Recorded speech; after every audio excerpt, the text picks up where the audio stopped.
What's up YouTube? Eric Vasquez here from Teach Me to Design, and today I've got an awesome video for you because I'm going to be giving you 3 different ways that you can change the color of anything in Adobe Photoshop.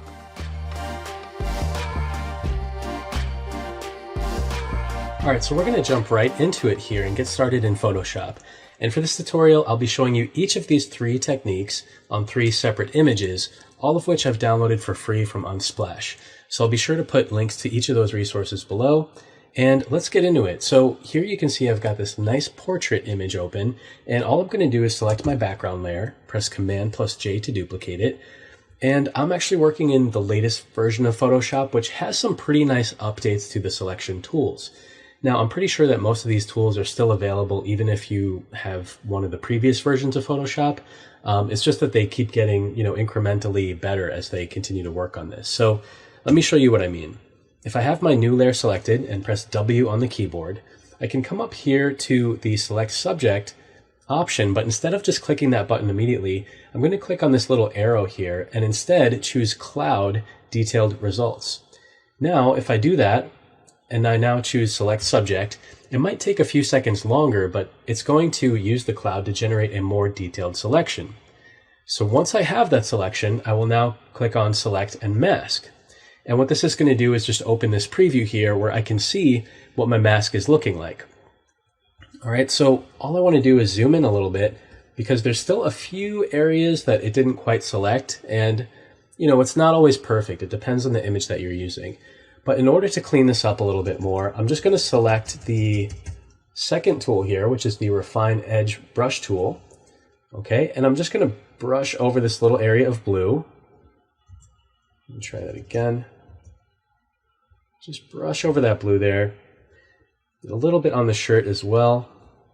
And we're just going to try to get these last little bits of color that Photoshop was not able to capture in its first pass here. But this works pretty nicely, especially over, hair and things like that. So let's go ahead and zoom up a little bit. And there's actually a little bit in here that Photoshop didn't get. But if I use the left and right bracket keys to adjust the size of my Refine Edge Brush tool, I can just quickly go in here and brush over these last few areas that Photoshop wasn't able to get. Okay, so do that 1 or 2 more times. And we'll do the same thing over here on the opposite side, just to get some of these little more detailed areas in here. And you can see it's actually capturing quite a bit of information in here, which is one of the more tedious parts of creating selections. So once you're happy with your selection and the way that it's looking, which I am, we want to make sure that the output down here at the bottom is set to Layer Mask. And then we'll go ahead and click OK. So now we've got a mask for our selection, and if I turn off the layer below, you'll see that we've just quickly isolated our subject. So what I can do now is create a new adjustment layer, change it to Hue and Saturation, or select a Hue and Saturation. Okay, and we essentially want this to be in between our background layer, our original layer, and the isolated layer with our subject on it. But now I can increase the saturation a little bit, can change the colors here, as you can see, and it's not going to affect my subject at all. If I hadn't first isolated my subject, you'd see she'd be looking very kind of greenish, like She-Hulk or something, so I don't necessarily want to go that approach. This is why it's important to first isolate your subject so that you can do that. But what I can do now, which is even cooler, is that since I have my subject isolated, I can hold the Alt-Option key, click on my adjustment layer icon, and choose Color Balance, check off this box to use previous layer to create a clipping mask, and now I can come in here and tweak some of the skin tones separately, which is going to give me a ton of control over the image. So I'm just going to add some red here to the shadows, go to my highlights, add some blue into the highlights. Just play around with these settings a little bit and then go to the midtones and try to get a nice kind of balanced looking result here. All right, and let's see. It gives you a little bit more kind of saturation and warmth to the skin tone. So if I now turn these layers on, make sure that the color balance layer, the silhouette layer, and the hue saturation layer are all selected. I'll press Command G to put them into a group folder, and then just turn on and off the eyeball so you can see the visibility of that layer. So we're taking a look at the before and the after. Okay, I'll just call that Color Adjust 1, and that is our first technique here for changing the color. So let's go to our next image. And here I've got this nice, cool looking image of a little bit of a rusty looking beetle or bug. And I want to change the color of it here. So this technique works especially well with images that have more contrast to them. So let's start by, again, creating a duplicate of our background layer by selecting the layer and pressing Command J. And then I will come up to the image menu and choose Calculations. Now, here I have the blending mode set to multiply, which generally works pretty well. And that's really all we need to change. And then I'm going to click OK on the menu there. But what we need to do now is go to Window and open up our channels. So you'll see in the channels palette here, we now have Alpha 1. And what I'm going to do is make sure that layer is selected and then press Command L on the keyboard to bring up my levels adjustment. And all we're looking to do here is to increase the contrast so that the areas we want to change the color of are completely white, or as close to it as we can get, and everything else is going to be black. All right, so similar to what you might see when you're just working with a mask. And again, this works pretty well for images like this where the color is standing out from the background a little bit already. And it doesn't have to be perfect, okay, but we can just squish these sliders together a little bit more just to get it as close as we can. And then click OK. And now what we can do if there's any areas that we weren't able to capture is to just use a solid black brush. Okay, and you can increase the hardness by holding the Shift key in the right bracket. And I'm just going to paint out any little areas here that I don't want selected. Okay, just like that. And now everything else is looking pretty good, so I'm going to hold the Command key, click on the layer thumbnail icon, then select my RGB channel, and then we can go ahead and close our little channel box there. I'll come down to the adjustment layer icon and choose Hue Saturation. Okay, I'll now check off this colorize box, increase the saturation a bit. All right, and then I'm just going to change the color to like a blue, something like that. All right, and you'll notice that there's still some areas here that we weren't able to get. So for that, I can just use the magic wand, select a little piece of that orange on the bumper there or near the bumper, then go to Select Similar.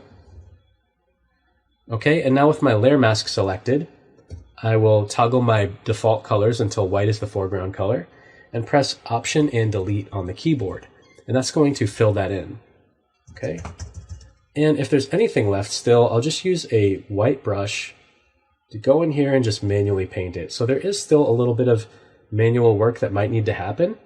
But the important thing is that, we're not changing the color of the rust and we're not changing the color of the background as we do this. We're still able to target the colors that we want to change, right? And this is still going to save you quite a bit of time as opposed to just manually, clicking and creating a selection around the whole car. And again, if there's any part of the image that you grabbed by accident that you don't want, like this area here, I'm just going to use black and quickly paint that out. Okay, and there's a little area inside that I do want, so I'm going to use a low opacity white brush. Select my image here, actually, and then just select the mask and paint inside of it. Went a little too far there. All right, so we'll just paint a little bit in there. Remove some of this with black. Okay, and in pretty good shape here. And again, as you zoom in, you might notice some other areas that you just want to quickly paint. A little bit here under the door handle. But pretty much all of the metal and all of the darker parts of the image are not selected. Okay, so now, if I turn this layer on and off, you'll see we've got a pretty nice selection happening. And just to be sure, I'm going to paint around the car on the other parts of the image. And I can hold the Command key and click on the layer mask to make sure that I don't have anything else selected. And aside from a little bit of color in the bushes here, we're in pretty good shape. So now I have a lot of control over the color of this car. So let's say I wanted to change it to a red. That looks pretty good. I can boost the saturation here. And if you still want to blend it to make it look a little bit better or more realistic, you can double click on the adjustment layer, hold the Alt Option key, and pull apart these sliders to see if you can get this to blend a little bit more. Okay, so if I grab this bottom slider on the right here and move it in a little bit, that's helping to blend my colors a little bit better. So now I can click OK. And we have a pretty nice looking result. Here's the before and the after. And again, notice all the areas of rust here that we didn't select. Okay, so still you might want to just tweak this area inside of the car here just a little bit, just to soften that selection. But using the calculations method and creating a mask like this is a very effective way to quickly isolate and change the color of certain parts of an image. So now we have our third technique for changing the color in Photoshop. And this way we're going to take a look at three very different images and see how you can go about achieving this result. Okay, so select the background layer, press Command J to duplicate it, and then with that top layer selected, we're going to press W on the keyboard once again to get our magic wand tool. But this time, let's go ahead and change it to the Object Selection tool. Now, I think this is one of the newer features in Photoshop. It hasn't been around for too long, I don't think, but it works pretty well.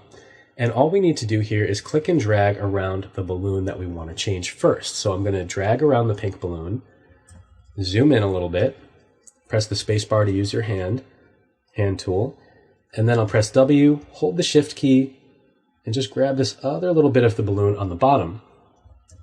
Now what I'm going to do is click on the adjustment layer icon, choose solid color, fill it with black, click OK, and change the blending mode to color. Now you might be thinking, well, why am I desaturating the image first? So what I like to do is sort of remove the color information that's there, and you'll see why in just a second. Now if I double click on this layer, I can choose color overlay, change the blending mode to overlay and fill it with black, and this is going to allow me to control the contrast, okay, which is going to be very important in just a few minutes. So now if I click OK once again, I can hold the Command key and click on the layer thumbnail icon to activate my selection around the balloon. And now what I'm going to do is add a hue saturation adjustment layer, click colorize, and I can now increase the saturation and change the color. So what's nice about this is if I need to, I can go back to the layer below, double click to bring the layer styles up, and I can adjust the contrast separately. Right, so I could always use the hue saturation adjustment layer to control the darkness, but we would just be making the entire balloon darker and not just the darker parts of the image.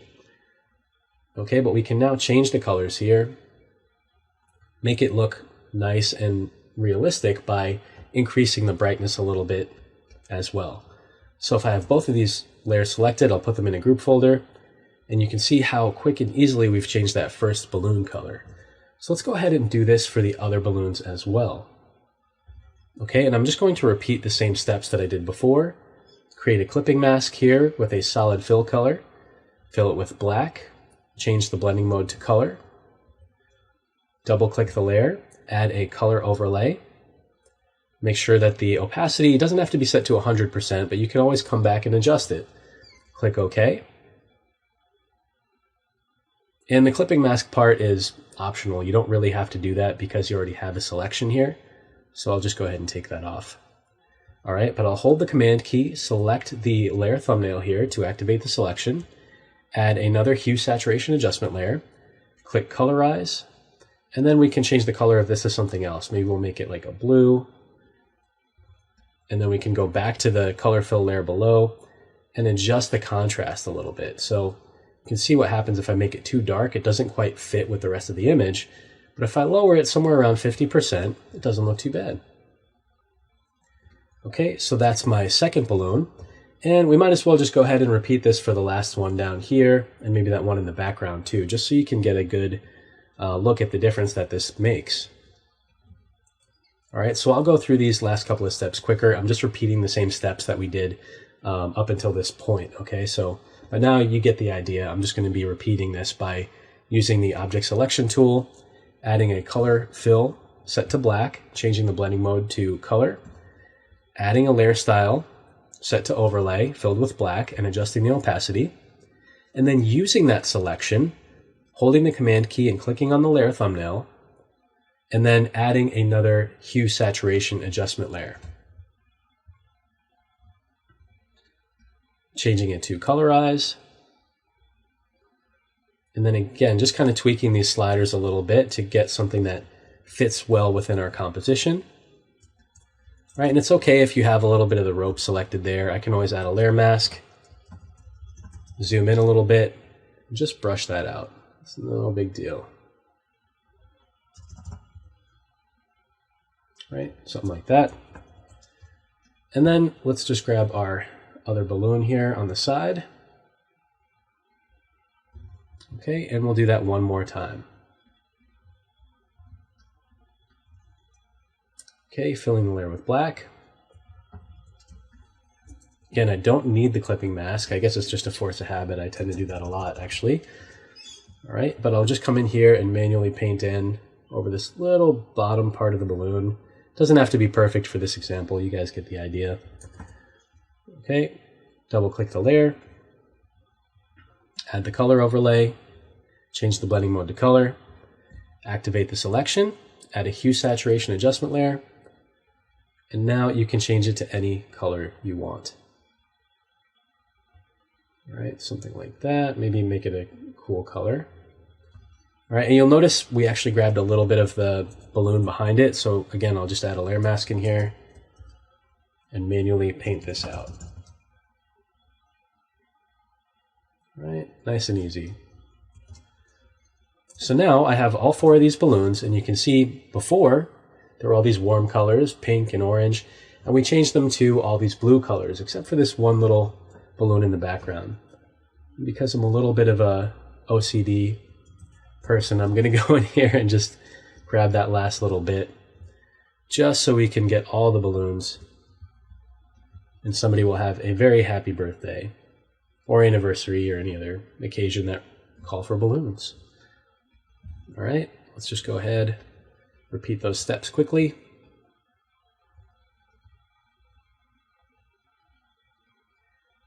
And it really, I mean, it works pretty well. You can see these selection tools in Photoshop just keep getting better and better with every version. So I anticipate that they're only going to improve, as we get newer and newer updates available.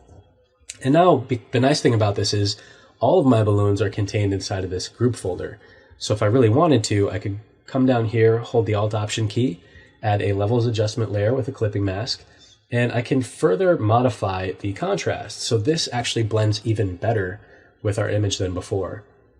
Okay, so if I put all these into a folder here, you can see the before and the after. Okay, so just to recap, we ran through 3 different ways that you can change color pretty easily in Photoshop. The first image we used here, we isolated our subject and used the refined mask selection to first separate our subject from the background. And from there, that allowed us to control the background and the foreground independently. Okay, so we were able to apply the hue saturation and change the color, and we could then isolate our subject and tweak the colors a little bit further. All right, in the second image, we used the calculations method to isolate the channels and create a nice selection from that, which we then just added to and blended a little bit with our blend if settings down here. All right, and that gave us some nice control over our image as well. We did have to still do a little bit of manual work, but again, it's still much more effective to do it this way than just manually doing the whole thing. And in our last example here that we looked at, we used our object selection tool to create a selection around each of the balloons. We created a solid black fill color, set to color to first desaturate the balloon, and then we added a color overlay that allowed us to further control the contrast. Now, once we did this with all 4 of our balloons, or 5 of the balloons, we were able to add a levels adjustment layer on the top to really tweak that contrast and make it blend very nicely with our image. So I hope that you found these tips and techniques helpful today. If you did enjoy this tutorial, please go ahead and smash that like button. Be sure to subscribe and click the notification bell so you never miss a video. All right, thank you all so much for watching. Thanks for joining me today for this tutorial. This is Eric Vasquez from Teach Me to Design. We'll see you next time.